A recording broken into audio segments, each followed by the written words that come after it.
been recruited to Little Buck 6. Well, I'm not gonna load you for homework for break. Yeah, yeah, I mean, it'll be a chance to kind of patch up some holes and things. I mean, I'm gonna give you a little bit of homework, but you can probably get it done before break too. Yeah. Okay, so what I want to talk about today are Extrema.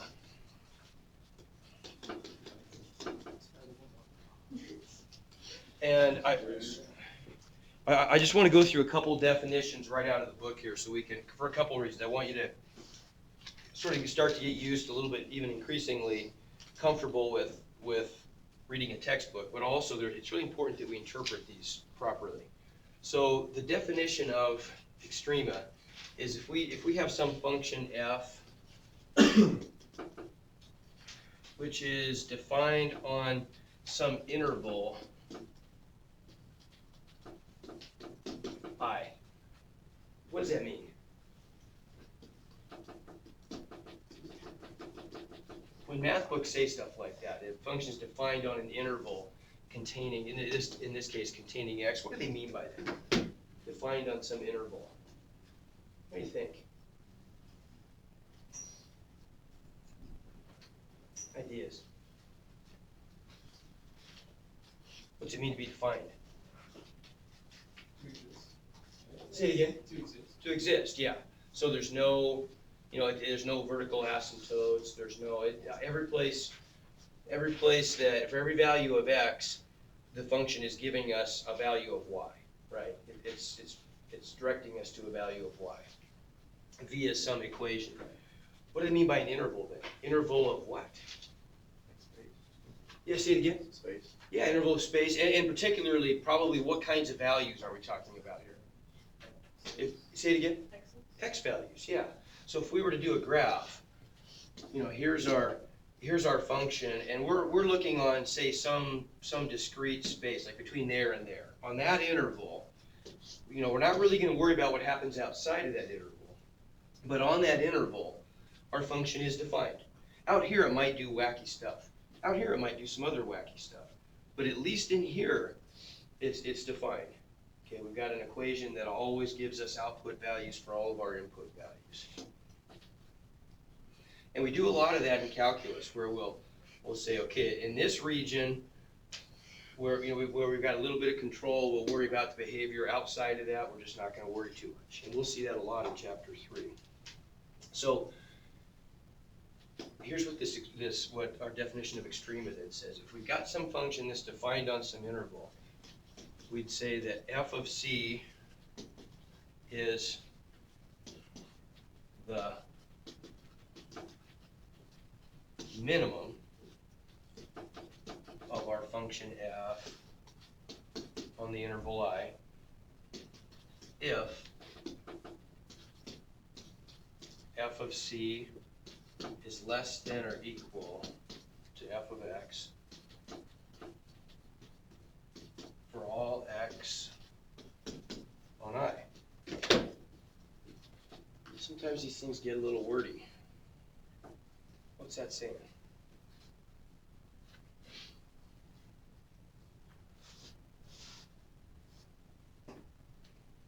It's kind of painting a picture of sorts, isn't it? What's it mean to say that f of c is less than or equal to f of x for all x on I? What's that going to look like in terms of a graph?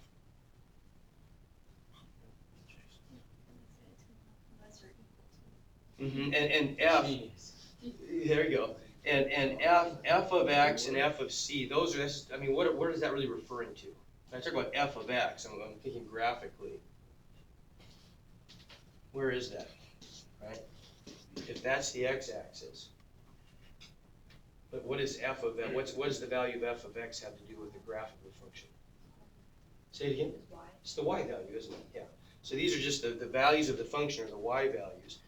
So on this interval, if f of c, so that y value, when x is c, right, that's equivalent to saying the ordered pair, x is c, y is f of c, right, is less than or equal to f of x for all x on I. Well, on some interval I then, isn't that just saying that that's the lowest point? It's either the lowest or tight for the lowest point, right? Does that make sense?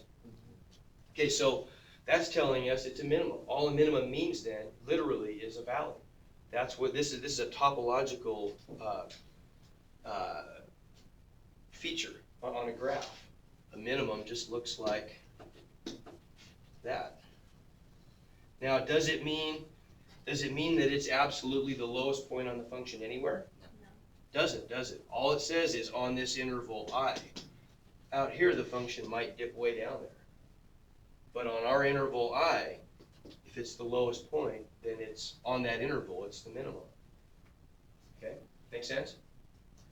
All right, so we can then associate minimum with valley. Maximum would be virtually, I won't even write it down, be virtually the same definition, only I would just flip that sign, right? So it'd be greater than or equal to, the FCC would be greater than or equal to f of x for all the values on our interval. Okay, make sense? So there's our first mental association. Extrema means minimum or maximum, and then an extremum, excuse me, an extremum is a minimum or a maximum, and the plural is extrema, minima or maxima. Okay, so the extreme value theorem is really kind of a no-brainer. This one just says if,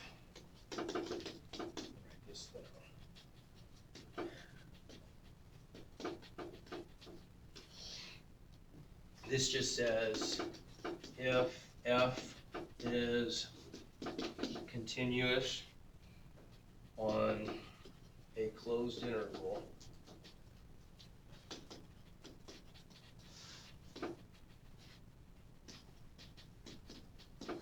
A to B, then f has at least one minimum or maximum. So in other words, you say it has a minimum and a maximum.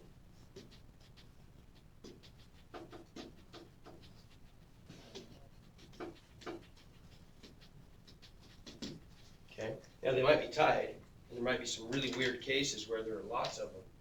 Can you think of probably the weirdest case where there'd be a whole bunch of minima and maxima? Sine and cosine would give you a ton, wouldn't it? Yeah, that's going to go up and down. That's going to have a lot of ties. Probably the least satisfying case would be maybe something like a horizontal line. Horizontal line, every point on the line is both a minimum and a maximum, right? And that's kind of a weird case. But every other case, other than a horizontal line, is going to have at least one discernible peak or valley, right? Okay. So now that we know what these things are, right? Extrema are peaks and valleys. Our goal is going to be in chapter 3, much of the time is going to be to find these guys, to find the peaks and valleys, find the maxima and minima. So relative extrema, if we break this down, if extrema is the collection of all peaks and valleys, we can break this into subgroups.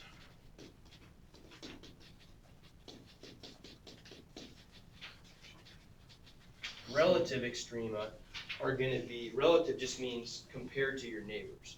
So relative extrema a lot of times are called local extrema. And those are just peaks and valleys that may or may not be the highest points on the function. Like the example we just looked at, the picture I drew here just a second ago. So a relative extrema, if I just draw a couple little quick pictures, representative pictures, they just look like this. Like for example, this is a relative extremum. It's a relative minimum, and that's a relative maximum, and so is that. This one doesn't, it's a little bit shorter than this one, but compared to its immediate neighbors, it's still the highest point. We still see it as being a peak or a hilltop. Even if it's not the highest hilltop, it's still a hilltop.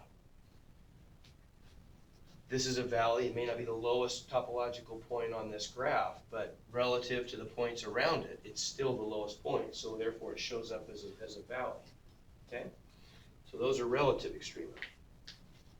We're also going to look at we'll look at some other types of extrema, like absolute extrema or global extrema. And a global extrema, we can add that one right now. Global extrema mean what do you suppose? What does global usually mean to us? Everywhere, yeah, right. So what do you think a global extrema would be? Yeah, it's going to be the lowest point in the story. Like for example, what's an example of a function that would have a global minimum? X squared. X squared, sure. So if we looked at x squared, then that's an example of a global minimum. Is it just minimal? It's a minimum, but it's the most minimum of all. There's only one minimum in this case, Okay. but it is the lowest point on the function. It's Period. not maximum, no maximum, right? Oh, it could be. I mean, if we just took one that Oh, opened down, then it'd be a global maximum. It just depends, yeah. But it is the lowest point. Period. Now, I guess while we're talking about this, I'll plug the other one in too. There's one other kind called an absolute, and that almost sounds like the same thing as a global, but it's not. An absolute or absolute extrema, those are just defined to be the highest and lowest points on some interval. They don't even necessarily have to be at peaks or valleys. Okay, so this is highest, lowest point on some interval. Okay? And so as we're going to see, that could even end up being the endpoints of the interval. Could be lots of things. Okay, but let's go back and let's focus for the moment on these relative extrema. Because that, like I say, that is going to be the subject of a lot of the discussion in chapter 3, is how do we find relative extrema? Questions? No. Okay, relative extrema. Well, this is a really important one. We know that relative extrema, in our search for relative extrema always occur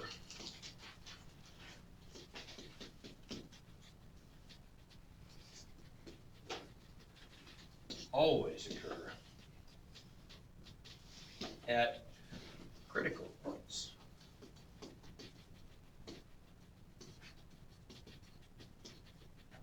And what are critical points? Critical points are just are the points that occur at what we call critical numbers.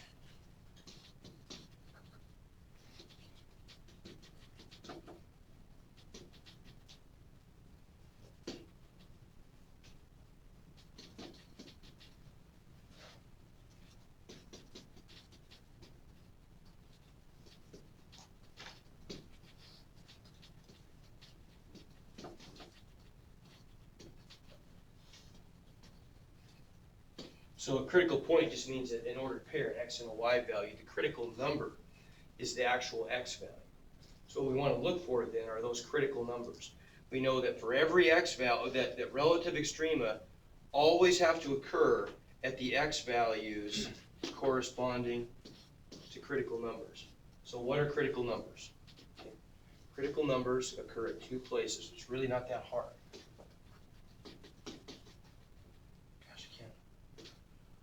I'm having a hard time here today. It's this cough medicine I'm taking kind of knocks me out a little bit. Critical numbers happen at two places. One, they happen at places where we have horizontal tangent lines. Okay. Where did I give this stuff to you? I want to make sure I'm writing this with exactly their terminology. Well, I don't even see it in here. But they happen at two kinds of places. Critical numbers happen where we have horizontal tangent lines, which is going to be where our derivative equals 0, right? And we've talked about that a little bit, right? A zero derivative, the derivative of a function corresponds to the slope of the curve or the slope of a tangent line, and a zero slope means horizontal, right? So that's one place they can happen. And the other place is where the derivative is undefined. Okay, why do you suppose that might be the case? If we're looking for peaks and valleys, that's one kind of a peak we could get, isn't it? Okay, a rounded peak, there's a rounded valley, but I could also get stuff like this going on. Yeah, exactly, and if we go clear back, it's been a little while since we talked about this. We said that derivatives are undefined in three kinds of places. Okay, say them again. Crest, is it a crest? Or We called it a cusp. Cusp. Yeah, cusp, which we said was a sharp corner, right? So that's one place where derivatives are undefined. We also said there's some weird places, like where we get a vertical tangent line. That's not gonna really apply here. That's not gonna give us an extrema. Or we said where there's a break in the function. Okay, and that also is not really gonna apply here. But the sharp corners does, right? We could get a jagged kind of a peak, a sharp peak at a place where we have a sharp corner, right? The only other kind of peak or valley we could get would be a nice smooth rounded one, and those are gonna be places where the tangent line is horizontal, right? If you think about it, there's really no other possible place where we could get a mountain peak or a valley bottom, right? It has to either be a rounded one or a sharp one, and those would have to occur at one of those two kinds of places. So if we can just find the critical numbers, that really narrows our search down for the extrema, right? So our strategy is find the places where the derivative is undefined or equal to 0, and then that will contain all of the peaks and valleys. It also will contain some false alarms, because not every point on a function where we have a horizontal tangent line is going to be a peak, and not every place where we have a sharp corner is going to be a peak or a valley, right? For example, can anybody think of what the shape of a curve might be where I get a horizontal tangent line that's not a peak or a valley? It's kind of a weird one. This is just a front line. Well, that's true. Yeah, we could just have a horizontal line. Sure. We could have like an S curve, yeah. And this, we're gonna come to call this a point of inflection. But we could do something like this. What if I had something like that? I didn't draw that very well, but you get the idea. There we could have a horizontal tangent line that's not a peak or a valley, right? Okay. Obviously, we could have a sharp corner that's not a peak or a valley, right? I'm sure we've even seen those. What would that look like? Something like, that's not a very sharp one, but you get the idea, right? You could get one in there that's not a peak or a valley. So our strategy then is really pretty simple and logical. When we're looking for relative extrema, really what we want to do is analyze the derivative, don't we? Because they have to occur, necessarily have to occur where the derivative is undefined or equal to 0. Locate all those places and just check them all and see if they really are or are not derivatives. So let's take an example. How about like this? Let's take one look here.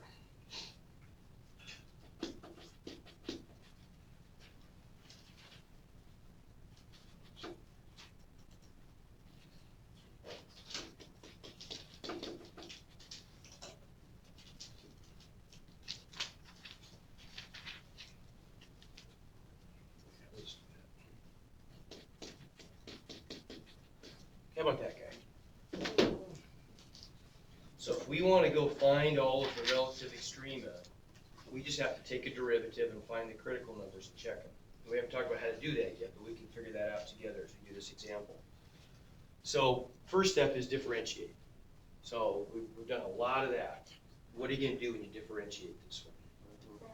We could certainly use product rule. What's maybe the other approach we could take? If I use the product rule, it'll work. I mean, that is a product. If I use the product rule, when I'm done, I'm going to have to combine a bunch of stuff, right? Well, no. What do you want to combine? Yeah, okay, we could just distribute the x squared first, make it a polynomial. Do a little bit of algebra first. That'd make things a little easier, wouldn't it? Yeah. If I just, right, and then I'll get two small derivatives instead of having to do that product rule. Product rule is not horrible, but it's harder to do it than not do it properly, right? So if I distribute the x squared, we get x cubed minus 3x squared. So let's differentiate that. Yeah, so f prime is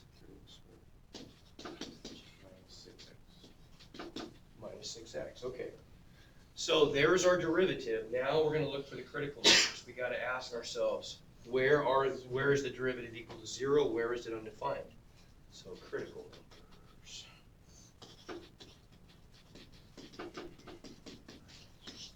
Critical numbers. 1, where does it equal 0?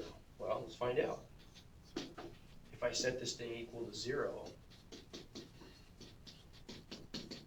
and solve, okay, think like mathematicians. What do we do to solve that equation? Yeah, we could factor out, in fact, we could factor out something even a little bigger than an x. 3x, yeah, good. So if we take out a 3x, we're left with what? X minus 2, okay. So my zeros are 2. If I use the zero product property, if I set this guy equal to 0, I get the solution x equals 2. What about this other factor? 0. Yeah, if I set 3x equal to 0, I just get x equals 0, right? So I got two critical numbers there. Now, what about the other question? Where is this function undefined?